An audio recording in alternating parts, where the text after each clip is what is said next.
Jadi kita bisa juga mengatakan korban nggak tahun ini? Korban banget, sering saya jadi korban gitu. Nah jadi kalau berkorban boleh, berkurban boleh, atau mau disebut dua-dua juga boleh. Korban-kurban boleh lah, yang penting bahagia ya.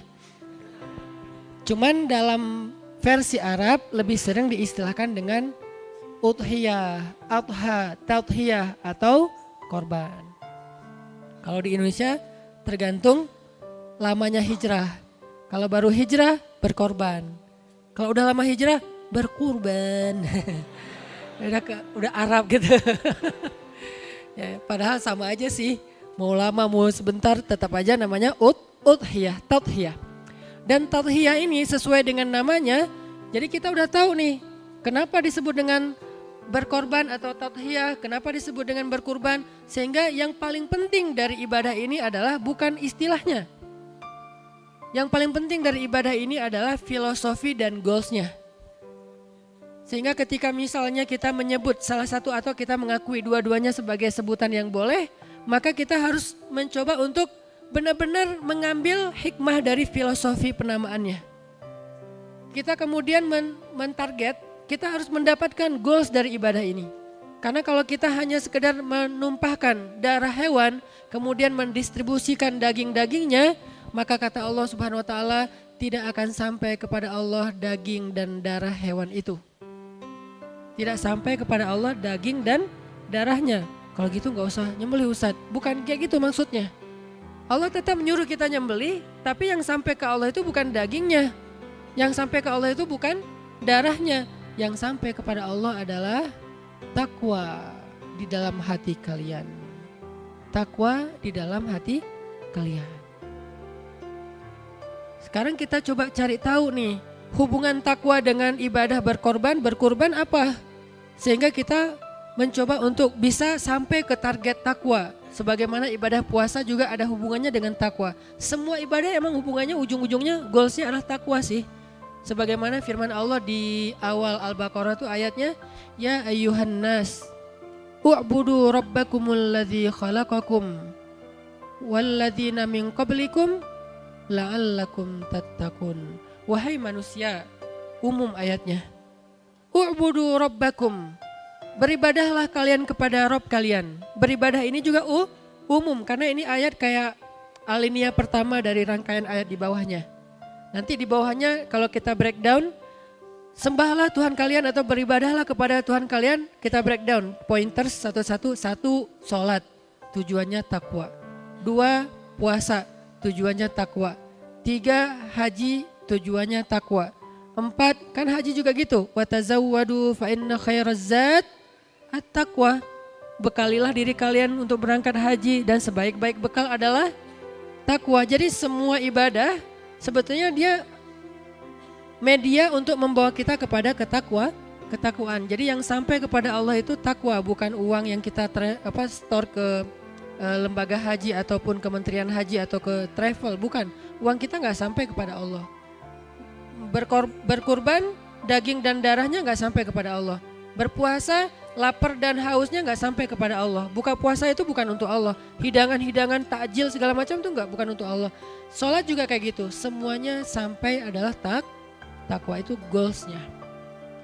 Tinggal nanti kita mempelajari secara filosofi apa pelajaran-pelajaran filosofis yang terkandung di dalam ibadah yang kita lagi lakuin yang ada hubungannya dengan takwa itu apa? Misalnya puasa. Puasa itu menjaga diri dari hawa nafsu. Menahan diri biar gak gampang marah. Karena orang biasanya kalau lapar gampang marah kan. Nah kalau laparnya udah bisa kejaga, insya Allah kenyang juga.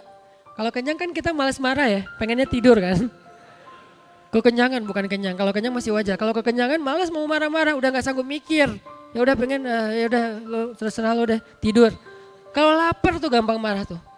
Karena pengalaman saya di Mesir, orang Mesir itu di bulan Ramadan, perkelahian dan pertengkaran di jalan itu sekitar 3 kali lipat lebih banyak daripada hari-hari biasa. Itu sosial eksperimen saya pribadi. Ada aja tiap hari. Ya, kenapa? Jauhan, lapar. Oh ya udah oke. Begitu beres maghrib itu udah gak ada orang berantem. naik damri kalem-kalem aja pada gini-gini gayer-gayer gitu kan ya. Kenapa? Pada tunduh. Soalnya udah pada kenyang. Nah ini artinya berarti puasa itu melatih diri kita untuk bisa lebih sabar, terutama dalam mengendalikan hawa nafsu. Itu takwa. Itu filosofinya. Sehingga membawa kita kepada takwa. Takwa itu sendiri adalah sami'na wa ata'na. Takwa itu secara garis besarnya pasti kalau kita bedah tuh banyak pastinya. Dan ulama-ulama, ustadz-ustadz, dai-dai itu kadang-kadang membahas takwa dari angle-angle yang berbeda. Tapi kalau kita kumpulkan semuanya, inti dari takwa itu adalah sami'na wa ata'na. Itu inti dari takwa. Salat, hayya 'alas shalah.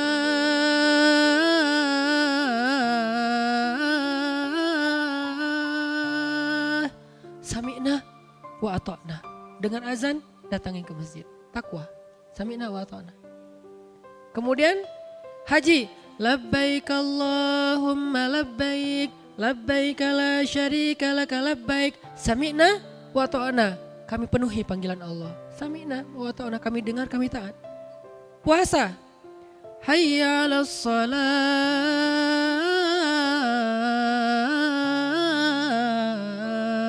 Maghrib. Gua mah biasa kalau makannya telat. Jadi udahlah, belum lapar. Enggak lapar, maghrib ya buka. Mentang-mentang kita udah biasa makannya telat, terus gua mah pengen dapat pahalanya lebih. Jadi bukanya jam 10 malam, gak bisa. Tetap aja bukanya pas maghrib. Kenapa? Ini bukan soal pilihan kita secara subjektif. Ini adalah perintah Allah. Kita lagi belajar kayak sami'na wa ta'na gitu. Sahur juga gitu, saya mah gak perlu sahur. Puasanya juga gak tunggu Ramadan, setiap hari juga puasa. Atau 2 hari sekali lah puasa Daud gitu kan. Jadi kayak sahur gak sahur udah biasa lah buat saya karena udah kayak pro gitu. Tetap aja di dalam sahur itu ada berkah. Nah, jadi ini soal sami'na wa ata'na. Begitu juga dengan ibadah berkurban. Allah katakan, wahai Ibrahim sembelih. Siap ya Allah, anakmu. Anak, sami'na wa ata'na. Walaupun simbolnya ekstrim ya. Yang dilakukan Ibrahim kan ekstrim banget nih. Kita alhamdulillah gak diperintahin kayak gitu. Kebayang kayak gitu kayaknya kita gagal semua nih. Baru hewan aja belum tentu semuanya berhasil. Apalagi anak. Kita tidak diperintahkan untuk menyembelih anak dalam makna yang sebenarnya.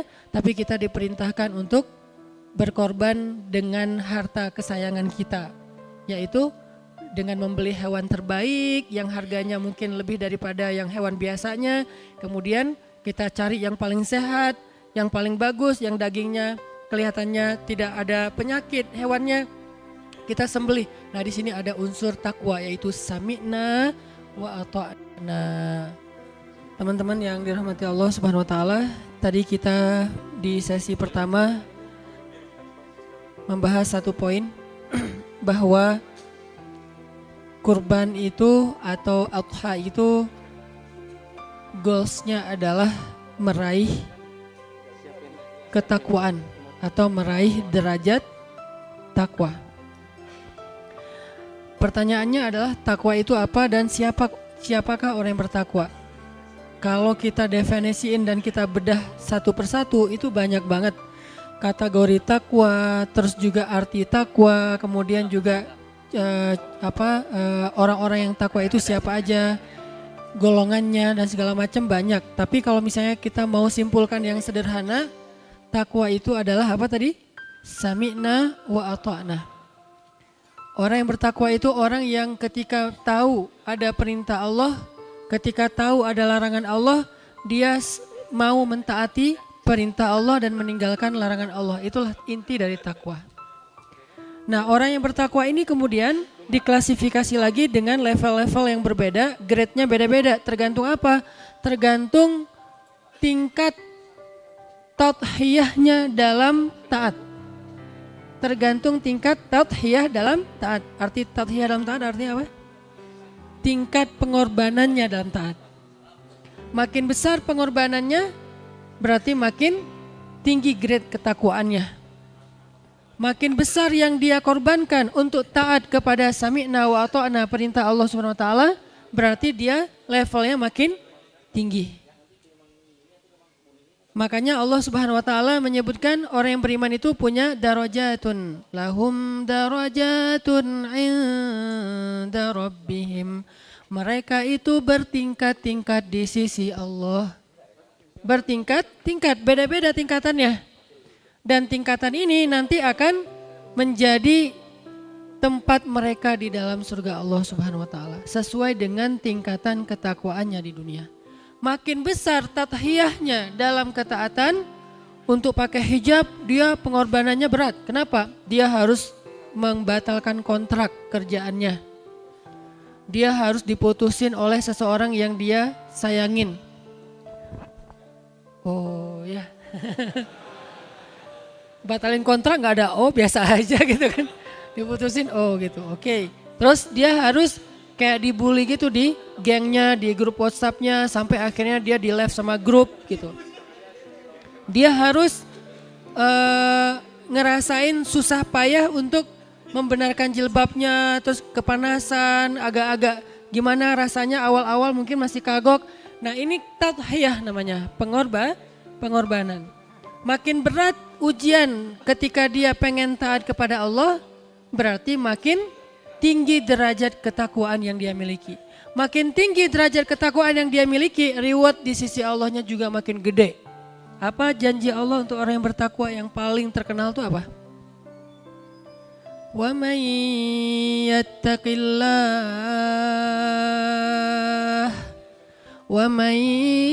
yattaqillaha yaj'al lahu makhraja wa yarzuqhu min haitsu la yahtasib.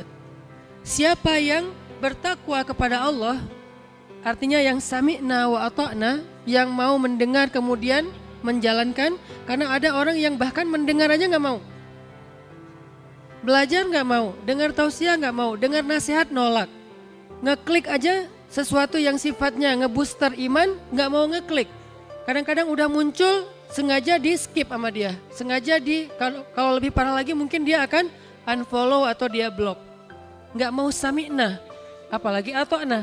Ada juga orang yang sami'nanya udah bagus nih, dengerin booster, dengerin ceramah, baik itu online maupun offline, off air, event, taklim segala macam, baca teks, broadcast, udah mau nih sami'na, tapi ata'nanya mikir-mikir, dia pilih-pilih, yang ringan-ringan sami'na wa ata'na, yang berat-berat sami'na titik. Belum langsung wa ata'na, dia pilih-pilih. Nah, ini namanya darajatun, beda-beda tingkatannya. Makin dia sami'na wa ata'na walaupun berat, wa may yattaqillaha yaj'al lahu makhraja. Tenang aja, kesusahan dan pengorbanan yang kita alamin untuk bisa taat kepada Allah, nanti akan Allah bukakan jalan keluarnya. Makhraja, itu duluan yang Allah bahas. Sebelum Allah bahas yang lain, itu duluan. Kenapa? Karena Allah tahu untuk takwa itu kadang-kadang kita butuh yang namanya tadhiyah. Sehingga janji pertama yang Allah tawarkan kepada orang yang bertakwa di surat At-Tolak itu apa? Makhraja, jalan keluar. Dan pertanyaan lebih agak sedikit iseng.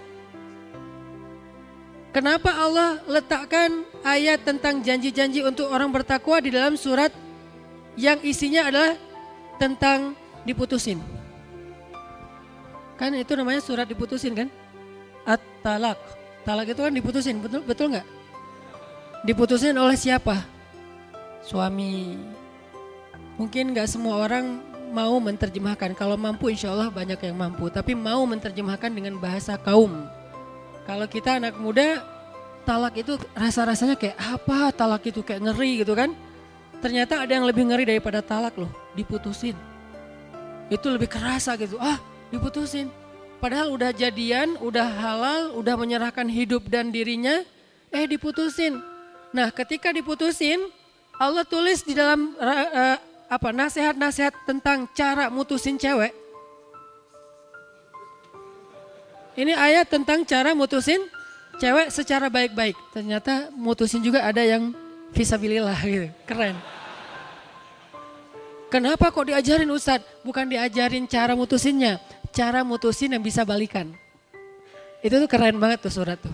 Kok jadi bahas itu sih Ustadz? Ini karena ayat takwa taruh di situ. Cara mutusin yang gampang balikan. Karena kalau mutusin gak balikan, itu tuh kasihan perempuannya.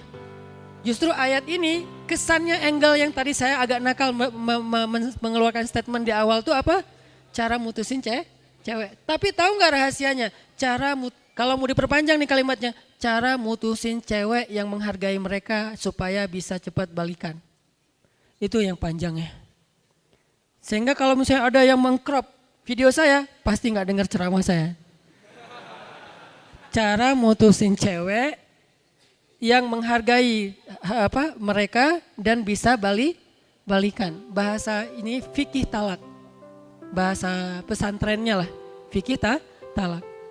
Apa yang terjadi waktu itu? Kalau kita baca cerita behind the scene-nya, Rasulullah waktu itu mutusin Hafsah.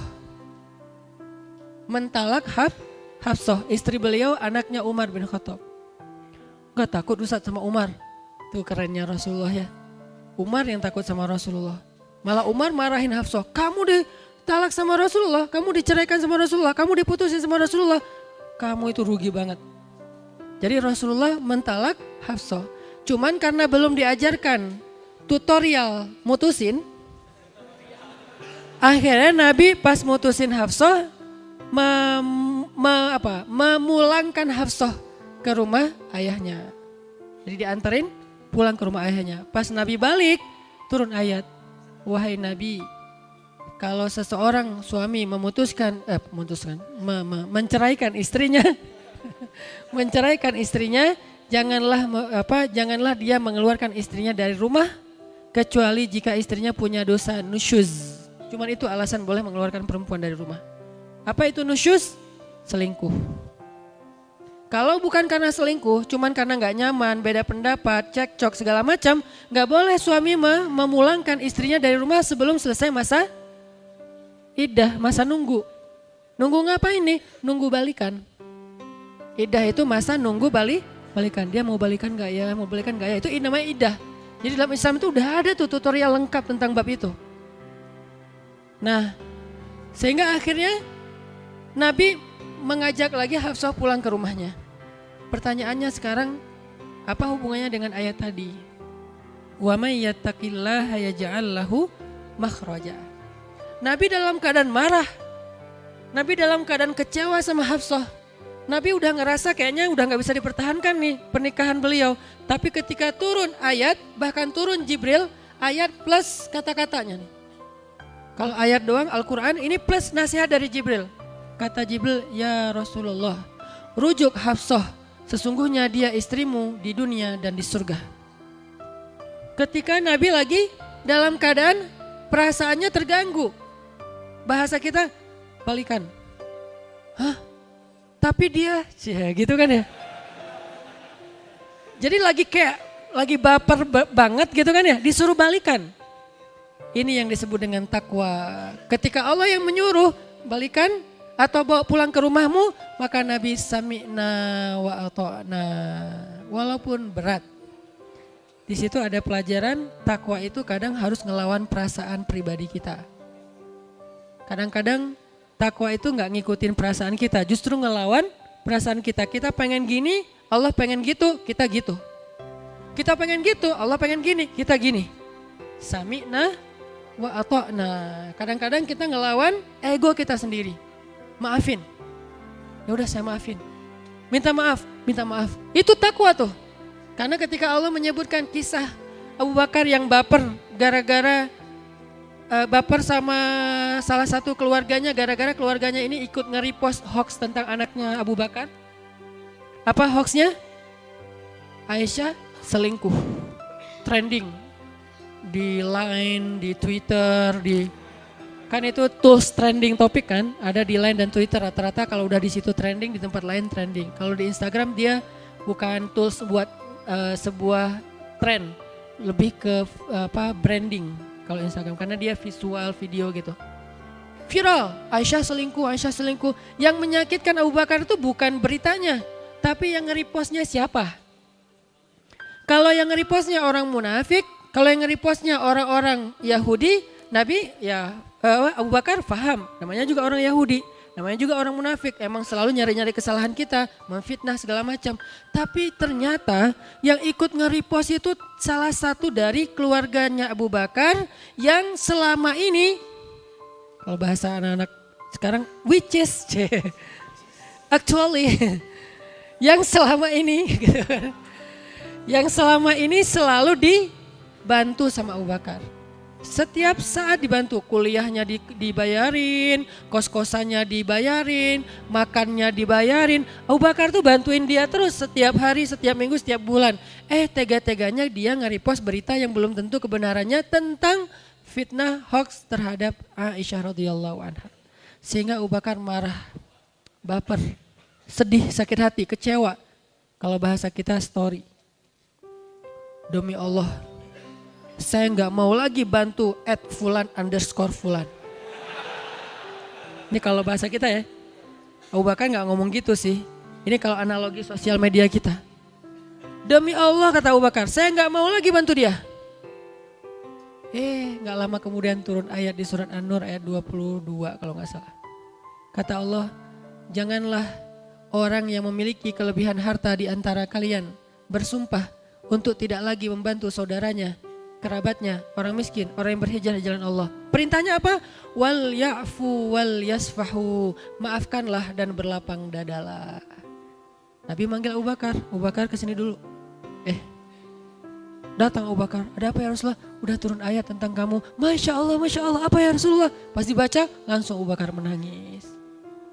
Kata Allah, wal ya'fu wal yasfahu. Maafkanlah dan berlapang dadalah wahai Abu Bakar. Ala tuhibbuna ayyaghfirallahu lakum. Allah menegur dengan kata-kata ini. Ala tuhibbuna ayyaghfirallahu lakum. Emangnya kamu udah gak mau lagi dapat maaf dari Allah sehingga kamu gak memaafkan sesama kamu?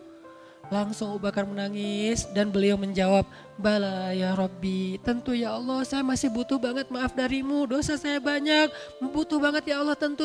Langsung Assalamualaikum, waalaikumsalam, pamitan dari Rasulullah, langsung pulang ke rumahnya ngambil barang-barang hadiah yang banyak, pergi ke rumah Fulan_Fulan tadi, sampai di rumahnya, Fulan maafin aku ya, ini hadiah buat kamu, masih sebanyak-banyaknya. Kenapa?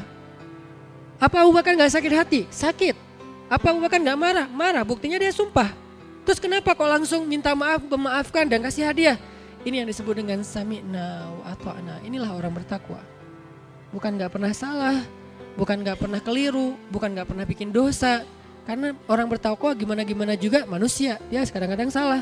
Tapi dia tuh merecovery, menyelesaikan masalahnya tuh cepet banget. Karena apa? Perintah Allah SWT, spontan gitu. Apakah kita udah mampu ngelawan ego kita sendiri? Ketika kita tahu bahwa pilihan yang harusnya kita lakukan itu justru kebalikan dari yang kita pengenin. Itu takwa. Kalau kita tahu ayatnya nyuruh gini nih, saya gak pengen aslinya. Lakukan. Sami'na wa ata'na. Dan Rasulullah di dalam konteks surat At-Talaq tuh lagi kayak gitu banget tuh.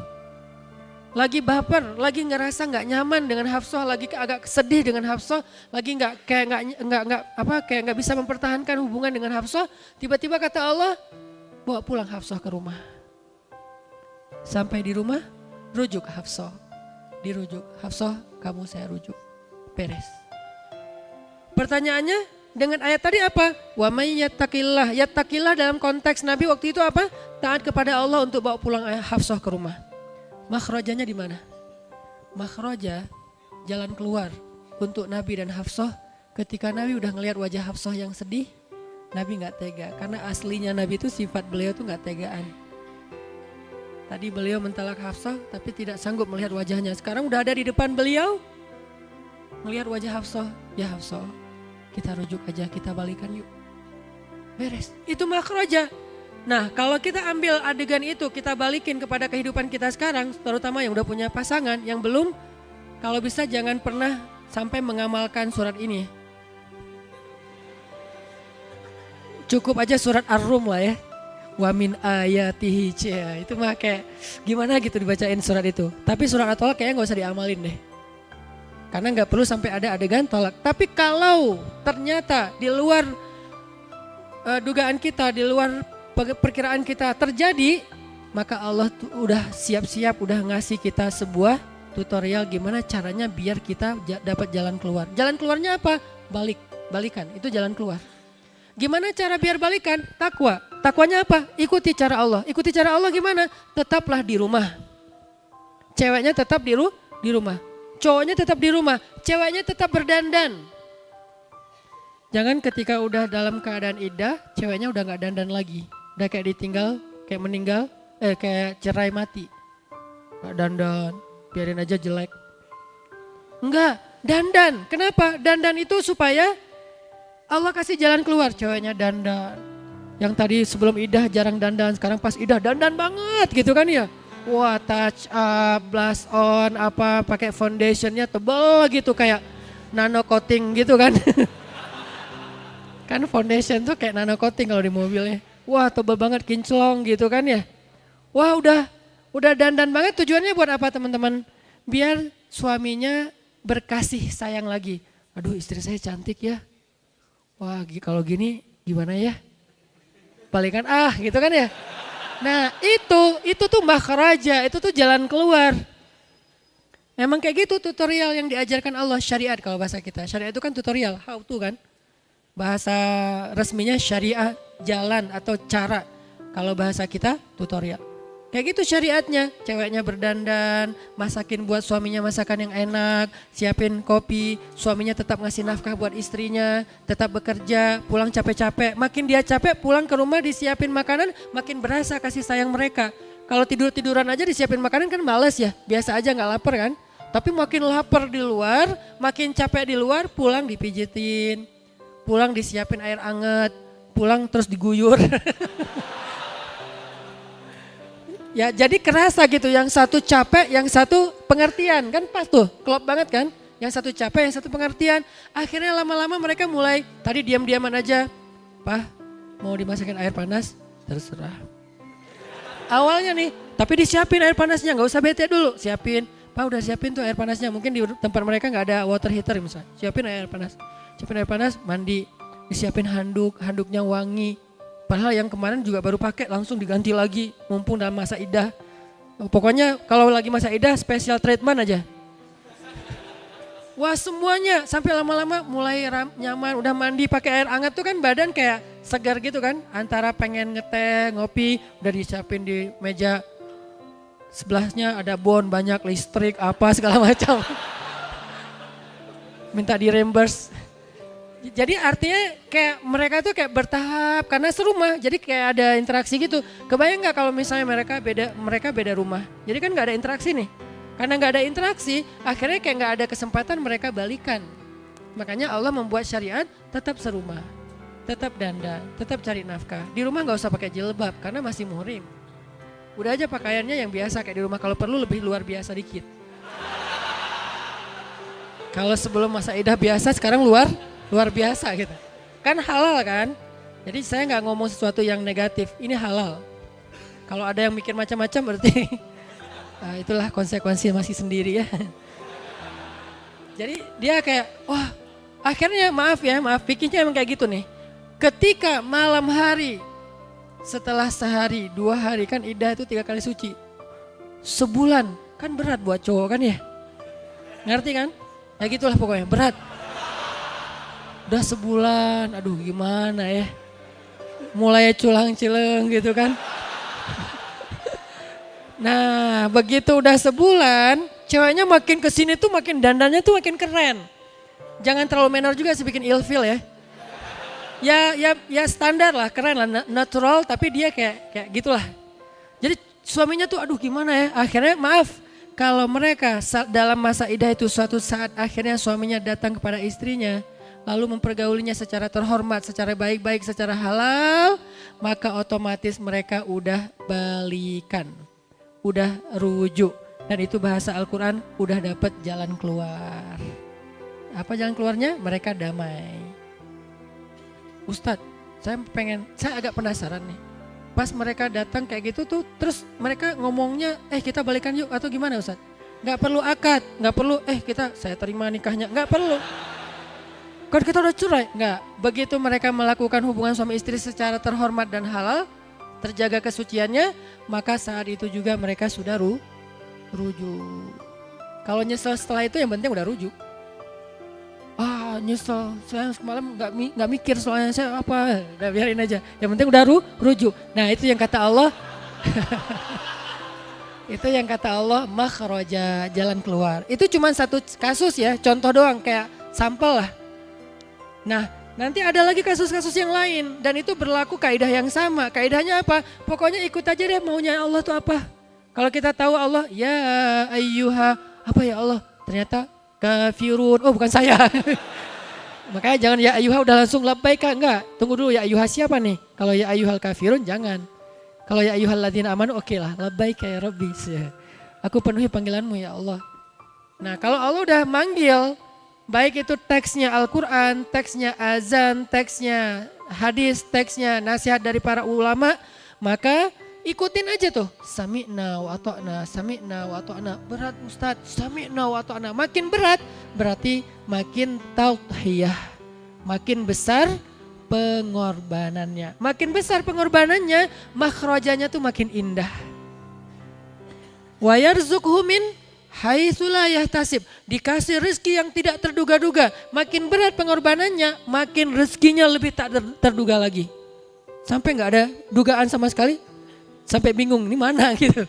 Saking gedenya rezeki yang Allah kasih. Sampai kita kayak, apa ini? Kenapa kayak gini?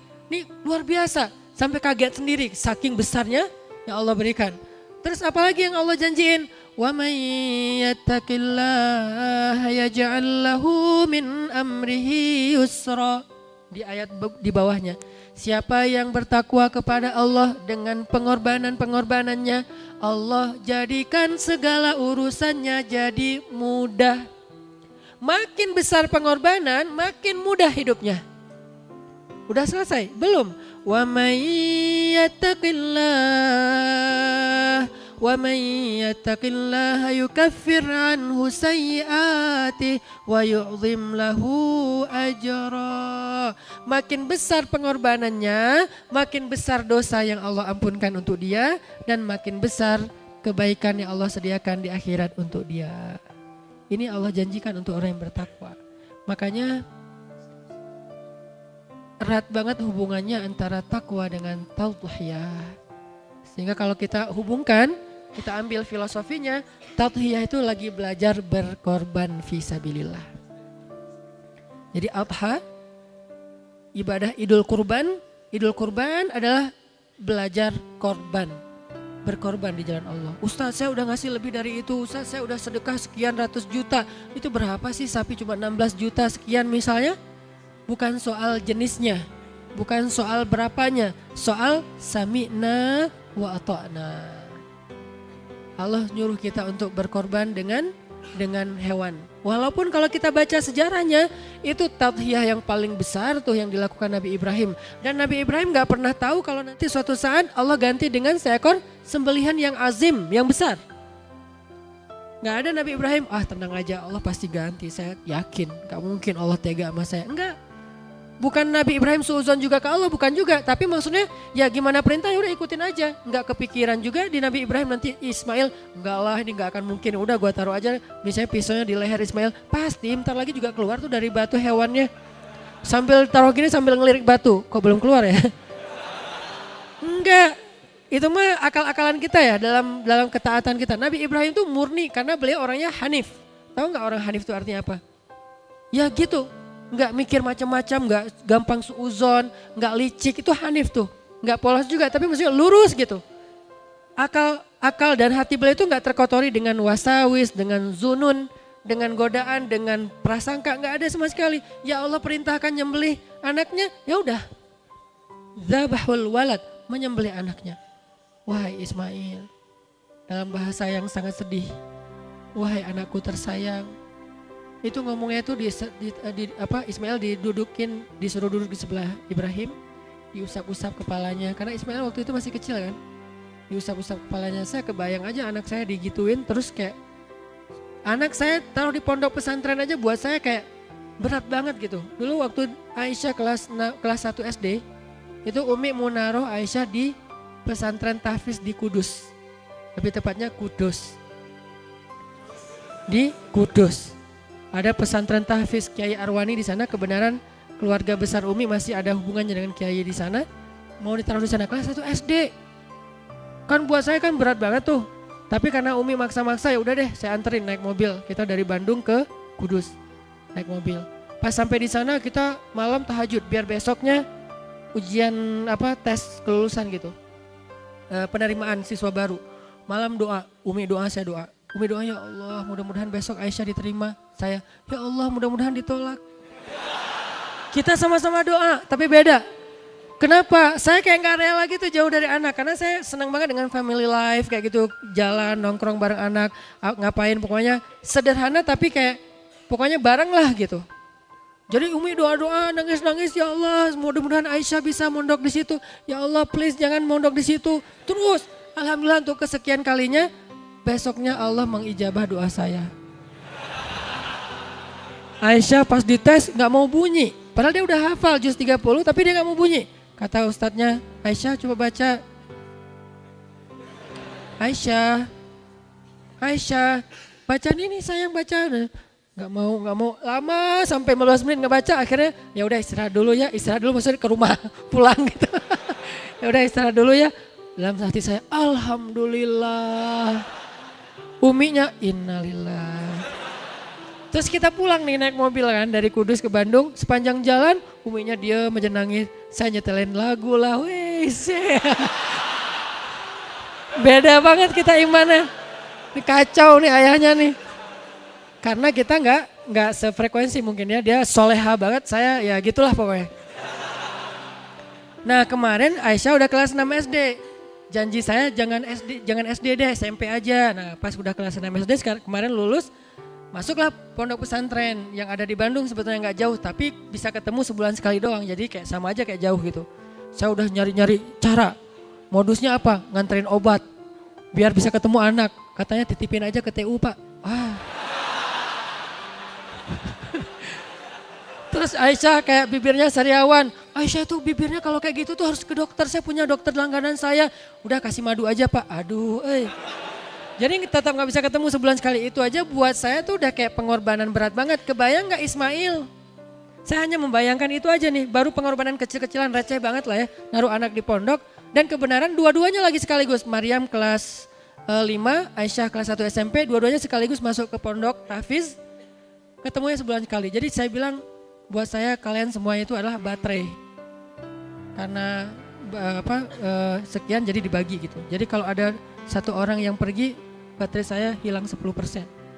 Sekarang saya baterainya hilang 20% saya bilang. Jadi kalau kamu ngelihat saya kayak agak kurang semangat hidup gitu. Itu karena baterai saya berkurang 20%. Gak bisa ngedownload yang berat-berat gitu kan karena kuotanya lagi terbatas. Itu selama sebulan lah ya, berat gitu. Alhamdulillah kemarin saya disuruh tausiah sebagai wali murid, wajib kan? Disuruh tausiah di pesantrennya Aisyah, saya langsung yes gitu kan ya. Wah tausiah kan bisa ketemu sama ustadznya, ustadz kan saya tausiah ya. Saya biasanya kalau tausiah itu harus tahu gimana kondisi di tempat itu dulu, jadi saya nggak bisa datang mepet-mepet gitu. Tausiahnya Isya, datangnya jam 9 pagi. Ustadz udah datang? Iya biar lebih nyaman, jadi saya kayak menghayati dulu kondisi masjidnya kayak gimana apa. Ngelihat anak saya lewat, Aisyah, Baba gitu, sini, gak bisa. Aduh itu mah berat banget. Itu baru pengorbanan kecil. Saya baru nangis pas malamnya dia perform sama adiknya sama gengnya lah anak-anak pesantren gitu. Perform tentang lagu tahfiz Al-Quran bahwa lagunya kayak himne gitu sedih gitu ya. Kami telah bertekad untuk punya satu harapan yaitu ingin menjadi hafiz Al-Quran karena kami ingin memberikan mahkota untuk orang tua kami, itu sebagai tanda kasih sayang kami kepada orang tua. Aku cinta ayah, aku cinta ibu gitu kan. Wah itu saya langsung lemas, saya emang kurang soleh nih. Pulang dari situ istighfar, ya Allah ya udah saya ridho sekarang, ridho, tapi jangan jauh-jauh di Bandung aja ya Allah. Mudah-mudahan cepat hafiz biar beres langsung lulus balik ke rumah gitu kan ya. Saya doain sekarang ya Allah, saya nggak ngedoain mereka nggak betah, tapi saya ngedoain mereka cepat hafiz. Mudah-mudahan 6 bulan juga udah beres gitu kan. Walaupun kurikulumnya sih 6 tahun. Siapa tahu kan keajaiban ya, 6 bulan hafiz, udah pulang ke rumah kita seru-seruan lagi gitu. Nah, artinya itu kayak gitu aja berat. Dulu saya pernah kehilangan anak. Di mana? Di Jogja Kepatihan. Kan dulu saya rumahnya di Dewi Sartika kan. Main nih ke Jogja. Pas mau lebaran, jadi beli-beli kayak baju lebaran gitu sama istri. Cuma anak baru satu, Aisyah. Pas jalan ke Jogja, ke Kepatihan, Aisyah minta beli kayak apa gula-gula, apa tuh gula, permen gula itu ya. Gulali ya. Bukan gulali, kembang gula. Kalau gulali kan yang itu. Ini yang kembang gula. Baba pengen itu, baba pengen itu. Jangan sakit gigi. Jalan lagi, lihat kayak jajanan. Kan itu sepanjang jalan Dewi Sartika banyak jajanan tuh. Baba pengen itu. Jangan, itu gak sehat. Baba pengen itu, mahal. Baba, semua gak boleh, gak boleh, gak boleh. Akhirnya dia ngambek. Begitu naik ke lantai atas tuh baju anak-anak tuh waktu itu. Tahun 2007. Baju anak-anak, saya lagi milih-milih baju bareng istri. Aisyah hilang. Tadinya ada di sebelah saya. Saya milih-milih baju. Pas mau dicocokin ke Aisyah, Aisyah mana? Nanya ke Umi, Umi Aisyah mana? Kan tadi sama babanya. Loh enggak sama Umi, enggak. Aisyah mana? Panik-panik kan. Pas sudah panik langsung lari kayak apa Sofa Marwah. Kayak Siti Hajar gitu. Ke ujung sana, ke ujung sana. Wah lari. Sampai akhirnya saya kayak, hah Aisyah, Aisyah, Aisyah. Saya gitu. Aisyah gitu. Aisyah. Maaf ya, dulu waktu SMA saya pernah ikut apa namanya itu kayak teater gitu. Saya jadi Ibnu Batutoh. Jadi apaan sih Ustadz lebay. Jadi saya manggil-manggil Aisyah kayak benar-benar itu demi Allah panik banget. Karena saya kayak koran gitu cerita penculikan anak lah, anak hilang segala macam kan jadi kayak jantung copot gitu kan. Aisyah, Aisyah, Aisyah. Saya lari sana kemari, saya lapor ke bawah, dipanggil-panggil lewat pengumuman kayak gitu informasi. Terus saya nanya lagi SPG di situ. Mbak cariin anak saya Aisyah, anaknya cantik pokoknya kayak saya mirip gitu. Wah dicariin selantai gitu. Tiba-tiba lagi lari nyari, terdengar suara Aisyah. Baba. Hah, saya langsung kayak Aisyah.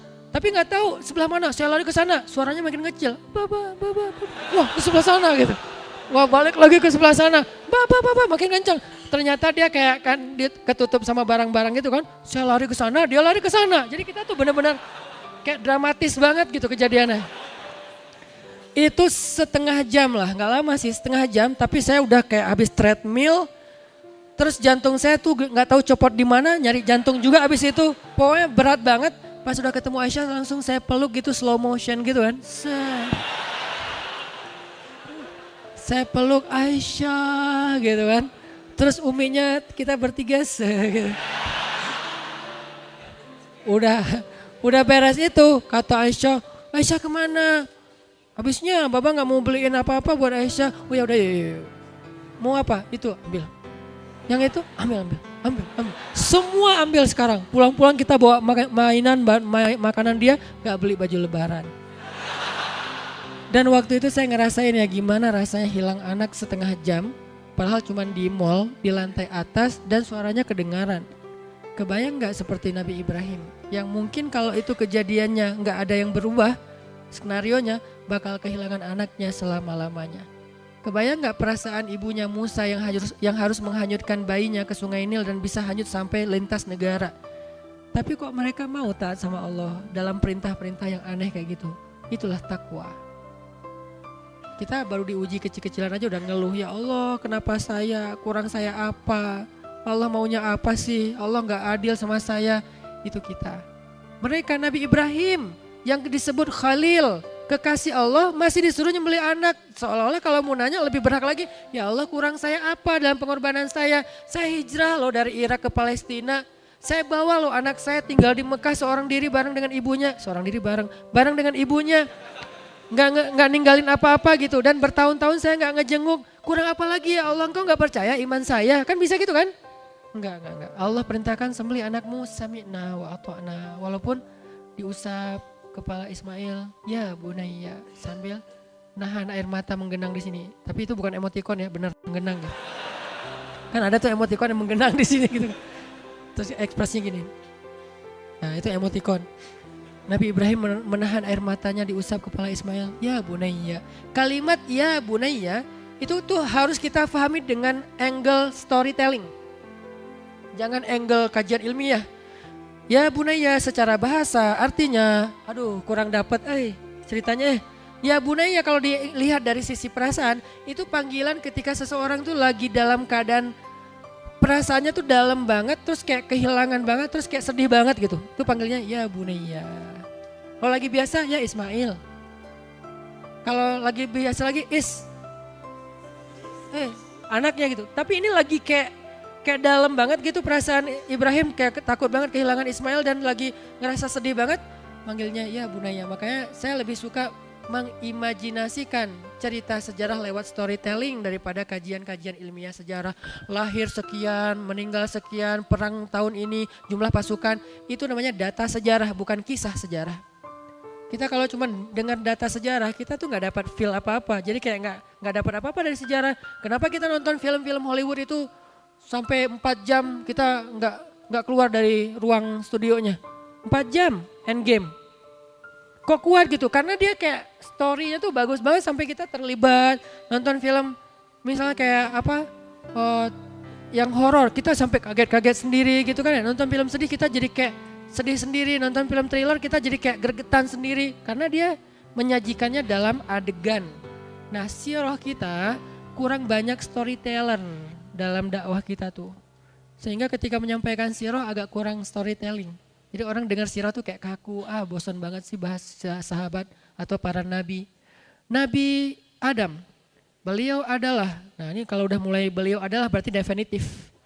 Sementara dalam bahasa cerita langsung masuk ke konflik, langsung masuk ke adegan. Kan saya dulu serius belajar sastra, saya nulis novel, saya nulis cerpen. Tapi nggak dibukuin, kenapa? Karena isinya curhat. Daripada ketahuan ya udah nggak usah dibukuin. Tapi banyak dan saya jadi juri penulisan cerpen dan novel. Jadi saya kalau baca tulisan orang nggak mau baca semuanya, baca di awalnya aja. Kalau di awalnya pada suatu hari langsung coret. Kalau di awalnya pengenalan tokoh langsung coret. Awal tuh konflik langsung. Dan itu Al-Quran gitu banget. Coba baca surat Yusuf. Awalnya apa? Konflik. Apa konfliknya? Bahwa matahari, bulan, bintang sujud kepadaku. Itu kan klimaks dari konfliknya kan. Lalu dikisahkan ke ayahnya. Ayah, aku mimpi ini. Kata ayahnya apa? Konflik juga tuh. Jangan ceritain ke kakakmu, nanti kamu akan dicelakai. Konflik kan? Baru kemudian mulai dari alur awal. Diajaklah Yusuf untuk menggembala segala macam. Jadi kayak alur itu dipakai loh sama Al-Quran. Pas sampai di tangan kita jadi kaku. Karena kita nggak belajar tentang storytellingnya Al-Quran dan Sunnah. Nah saya ketika mengisahkan ini bukan mau lebay, bukan mau ditambah-tambah, enggak. Ini diambil dari kata-katanya, pemilihan diksi itu tuh mempengaruhi loh. Kenapa Ibrahim bilang ya bunayya? Itu bukan ya bunayya, bukan gitu cara bacanya. Karena itu khutbah Idul Adha.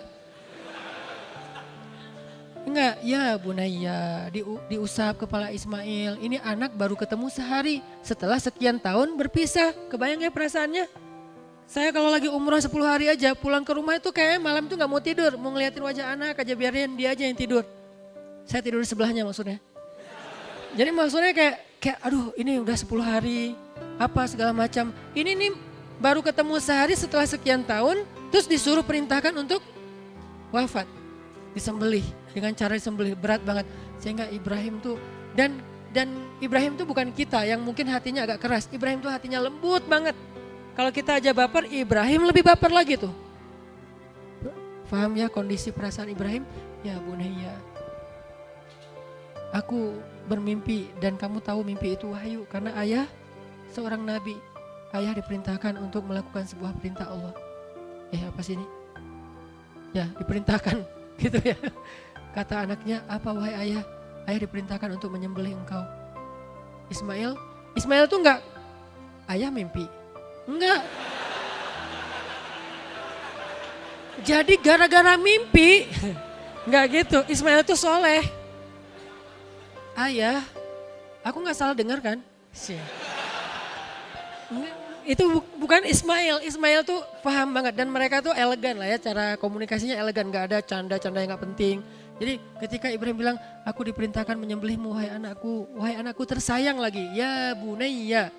Terus Ismail jawabnya juga gitu, baper berat. Bahasanya apa? Ya abati. Ya abati itu kasih sayangnya juga dalam. Wahai ayahku tersayang. Yang baru ketemu, aku masih kangen banget sama ayah. Aku belum pernah ngerasain hidup tumbuh bersama ayah. Selama ini sama ibu aja. Aku belum pernah main sama ayah, berburu bareng dengan ayah seperti anak-anak yang lain. Baru juga sehari ketemu dengan ayah. Itu perasaan yang tidak dia ungkapkan kecuali dengan satu kata, ya abati. Ibrahim juga begitu, wahai anakku, ayah tahu, ayah baru ketemu kamu dari sejak kamu kecil tuh ayah udah ninggalin kamu, ayah kangen banget sama kamu, ayah pengen ngajak kamu ke masjid, kita bangun masjid berdua, kita berburu bareng, kita main bareng, kita tidur cerita-cerita tentang para nabi sebelum tidur. Wahai anakku, ayah masih kangen sama kamu, baru juga sebentar kita ketemu, tapi Allah perintahkan ayah untuk menyembelih kamu. Wahai ayah, aku masih kangen sama ayah, aku pengen ngerasain seperti anak-anak yang lain yang normal punya ayah mereka. Kalau mereka jalan kemana dipegangan tangan sama ayahnya, naik keledai boncengan sama ayahnya. Ya abati, tapi gak apa-apa ya ayah, lakukan perintah Allah. Ini kebayangnya solehnya dua orang ini dahsyat banget nih. Lakukan perintah Allah ya ayah, aku akan bersabar. Ibrahim mendengar cerita itu makin sayang sama Ismail dan makin berat hatinya. Kalau anaknya protes-protes mungkin agak sebel dikit ya, kamu udah tahu perintah. Ini nih kan orang kadang-kadang makin dibenturin kan makin jadi kan. Ini enggak, makin dia kayak nurut, makin dia pasrah itu kan makin gak tega kan. Itu tuh berat banget loh buat Ibrahim. Terus mereka berdua pagi-pagi jalan gak ngomong-ngomong ke Hajar. Kalau akan ada adegan itu, Hajar kirain Ibrahim mau ngajak Ismail berburu. Bawa golok, bawa apa, dikirain mau berburu, jalan. Pas sampai di daerah Mina, Ismail bilang, ayah, asah pisaunya yang tajam biar aku gak kesakitan. Diasah sama Ibrahim, asah yang tajam setajam mungkin.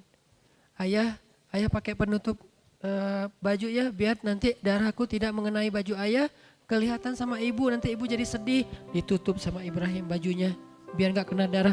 Jadi di sini ada adegan-adegan kecil yang jarang dibahas, menunjukkan bahwa kedua-duanya yakin bahwa adegan penyembelihan bakal terjadi.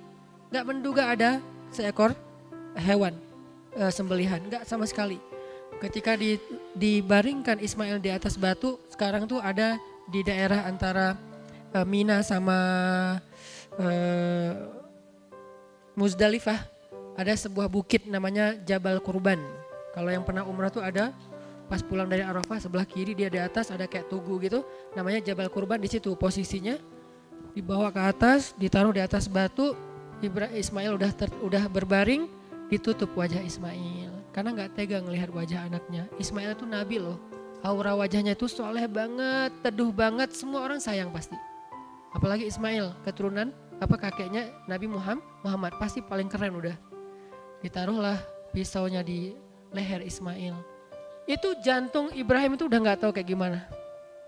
Itu perasaan Ismail tuh udah gak tahu kayak gimana. Terakhir tahu gak apa jawaban kata-kata Ismail yang bikin makin berat tuh? Ayah, sampaikan salam buat ibu ya.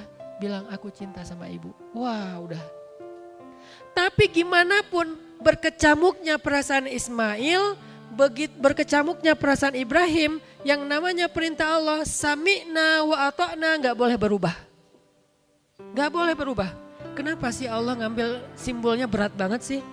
Biar kita selalu tahu bahwa kayak gitu aja gak boleh berubah. Apalagi yang ringan gitu. Yang udah seberat itu aja gak berubah. Sama sekalian itu disebut dengan istiqomah, konsisten.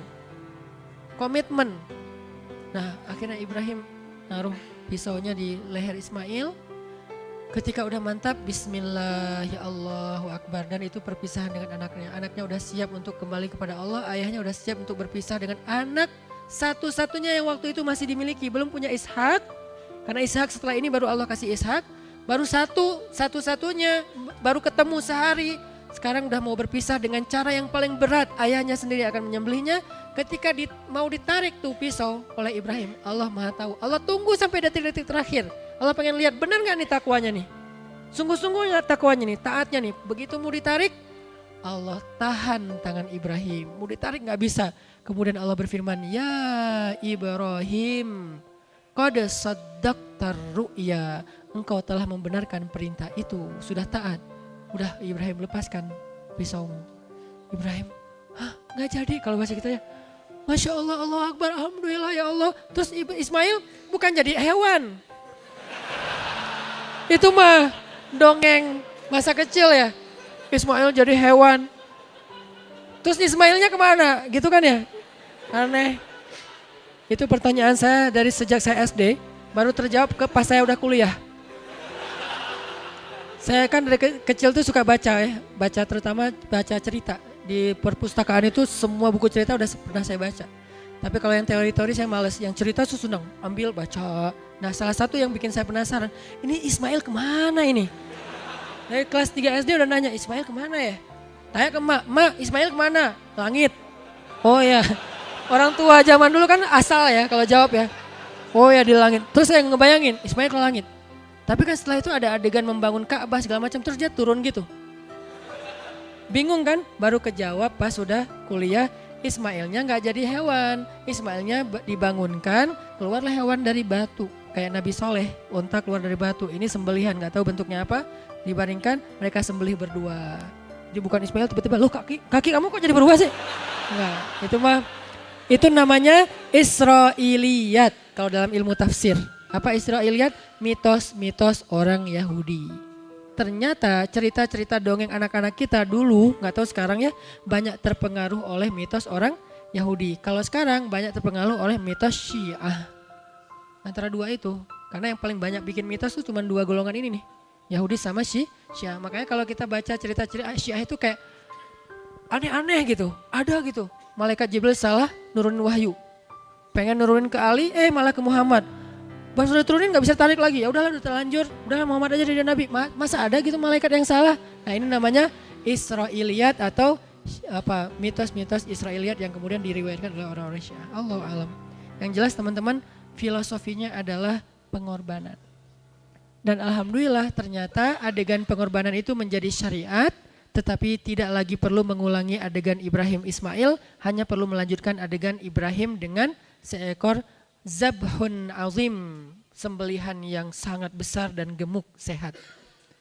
Zabhun azim. Itulah yang kemudian kita lakukan pada Idul Adha.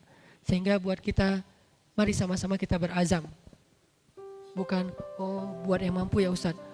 Nah ini nih beda nih. Kalau orang selalu menempatkan dirinya sebagai, saya belum mampu, saya nggak mampu. Itu nggak akan pernah melaksanakan adegan sejarah Nabi Ibrahim. Saya punya seorang teman anak saya, temannya Aisyah, kelas 6 SD di Cimahi. Namanya, karena ini kebaikan saya sebut namanya Abdan. Abdan ini sekarang udah hafiz 30 juz, usia kelas 2 SMP udah hafiz. Abdan ini, dia tuh diam-diam selalu nggak pernah jajan di sekolah karena uang jajannya ditabung untuk bisa suatu saat bisa nyembelih hewan kurban sendiri, bukan dari ayahnya. Diam-diam tuh. Setelah sekian lama nggak tahu berapa bulan, nggak tahu berapa tahun, tiba-tiba dia ngomong ke ibunya pas kelas 6 SD, "Mah, aku tahun ini udah mau berkurban. Uang dari mana nak? Uang aku sendiri dari jajan yang selama ini aku tabung." "Terus kamu nggak pernah jajan?" "Nggak pernah dipakai buat nabung hewan kurban, nggak tahu berapa tahun, nggak tahu berapa bulan, karena saya nggak tahu berapa persis jajannya." Terus ibunya, "Jadi kamu nggak pernah jajan selama ini yang ibu kasih?" "Nggak pernah." "Duh kasihan dong, nah kenapa kamu nggak minta aja ke ibu?" "Nggak, karena aku pengen dari uangku sendiri." Itu yang disebut dengan tadhiyah. Kalau lebih, kurang tadhiyahnya. Justru kalau ke dalam kondisi kita ngerasa kayak uang kita pas-pasan, disitulah tadhiyahnya. Kalau kita punya, kambing 3 juta, ya udah transfer aja, "Mah tolong transferin, ntar aku balikin." Gampang. Tapi kalau buat orang 3 juta, kos-kosan 6 bulan. Mikir gitu kan? Nah ketika kita bisa melakukannya walaupun berat, disitulah kita dapat nih filosofi dari ibadah itu sendiri. Dan insya Allah sampai mendidik kita ke arah takwa. Ya Allah, sami'na wa ta'na, saya gak punya uang ya Allah, tapi saya mau sami'na wa ta'na. Akhirnya Abdan menyembelih hewan kurban pertamanya di kelas 6 SD dari hasil tabungan uang jajannya. Ibunya nanya ke sekolah, ke wali kelasnya, gurunya baru ngomong, "Oh pantesan, kok saya ngelihat Abdan setiap waktu break, waktu pos di sekolahnya dia nggak pernah jajan, dia di kamar aja, dia di kelas aja, dia di kelas aja atau di masjid. Kalau nggak di kelas, di masjid antara dua. Kalau di kelas dia buka buku, kalau di masjid dia sholat duha. Nggak pernah jajan." Saya tanya ke Aisyah pernah ngelihat Abdan jajan nggak? Nggak tahu ya, kayak nggak pernah lihat tapi nggak yakin. Artinya dia nggak pernah ngelihat Abdan jajan. Yang lain anak-anak, apalagi saya waktu kecil. Belum juga jam pos tuh udah siap-siap nih uang 1.000 aman. Itu udah dipikirin dari mulai masuk kelas itu yang dipikirin nanti jam 10 keluar. Oke. Masih aman. Oh iya. Bakso. Abdan nggak pernah jajan. Demi apa? Pengen berkurban. Dan itu namanya tauhiyah. Itu namanya takwa. Itu namanya sami'na wa ata'na. Apakah kita kalah dengan abdan? Bukankah kita banyak mendengar cerita seorang pemulung yang nabung untuk haji, nabung untuk menyembelih hewan kurban dan seterusnya dan seterusnya. Maka tahun ini yuk kita coba belajar berkorban supaya kita bisa berkurban kepada Allah. Bertauhiyah, berkorban supaya kita bisa mendekatkan diri kepada Allah dalam derajat takwa. Dan kita lebih tahu seperti apa melakukan ibadah kurban ini. Cuman insya Allah di Masjid Al-Latif sendiri Pemuda Hijrah kita sengaja bikin program namanya kurban tebar senyum, kerjasama dengan Pemuda Hijrah dan Masjid Al-Latif dan rumah yatim. Kenapa? Karena di sini kita punya beberapa proyek sosial, makanya kita sekarang coba gencar-gencarnya karena ada proyek sosial. Satu, proyek sosialnya untuk rumah yatim sendiri yang menyantuni anak yatim. Jadi dari sebagian kecil dari keuntungan dagang, kan mereka dagang kan hewan kurbannya dari vendor. Dari perdagangan hewan kurban ini nanti diambil buat menyantuni anak yatim. Satu. Kedua, karena kolaborasinya juga dengan Rumah Teduh. Saya dapatnya dari Rumah Teduh. Rumah Teduh kan tahu ya, pasien kanker yang luar biasa se-Jawa Barat, bahkan sekarang udah sampai ke Jogja. Mereka pengen bikin program untuk pasien Rumah Teduh, keluarga pasien, dan tetangga-tetangga tempat Rumah Teduh. Biar tetangganya ini enggak merasakan kenyamanan dari hadirnya Rumah Teduh. Bukan ngerasa cuman ada orang yang sakit, mungkin dengan aroma yang enggak enak. Karena cancer itu kan kadang-kadang aromanya enggak enak gitu kan. Belum lagi limbah orang yang sakit. Sekarang kita entertain sedikit dengan hewan kurban. Oh ya udah, alhamdulillah ya ada Rumah Teduh, kita dapat hewan kurban lebih banyak dari yang lain. Nah ada kayak bonding dengan tetangga juga. Ini program Rumah Teduh. Yang ketiga, Pemuda Hijrah punya beberapa komunitas binaan. Baik dia komunitas maupun personal, kita pengen ngasih yang agak lebih banyak dari biasanya supaya itu jadi kayak ngerangkul binaan-binaan dakwah. Supaya nanti insya Allah kan dakwah Pemuda Hijrah ini dakwah komunitas. Kayak kemarin misalnya saya coba kolaborasi dengan teman-teman. Kalau biasanya dengan Sapma, sekarang mulai tambahin dengan teman-teman PP Jawa Tengah, nanti abis ini PP Jawa Timur, Jawa Barat, Jakarta dan lain-lainnya kita bisa bareng. Tapi kalau pusat sih udah sebetulnya. Nah ini butuh dirangkul. Salah satu cara merangkul itu takliful qulub, membujuk hati, salah satunya dengan kebaikan-kebaikan atau hadiah. Nah ini program-program dakwah kita, sehingga saya secara pribadi dan mewakili Pemuda Hijrah dan Al-Latif mengajak kalau teman-teman pengen support program dakwah plus berkurban tapi sekaligus mensupport program dakwah yang tadi, anak yatim, pasien kanker, kemudian binaan dakwah, yuk berkurban bareng dengan Pemuda Hijrah dengan Masjid Al-Latif. Di depan tuh udah ada booth 2 buat kurban, satu buat ikhwan, satu buat akhwat. Silakan nanti mendaftar di sana. Ustadz kalau rezeki kita kurang gimana? Allahu alam, teman-teman lebih tahu kemampuannya.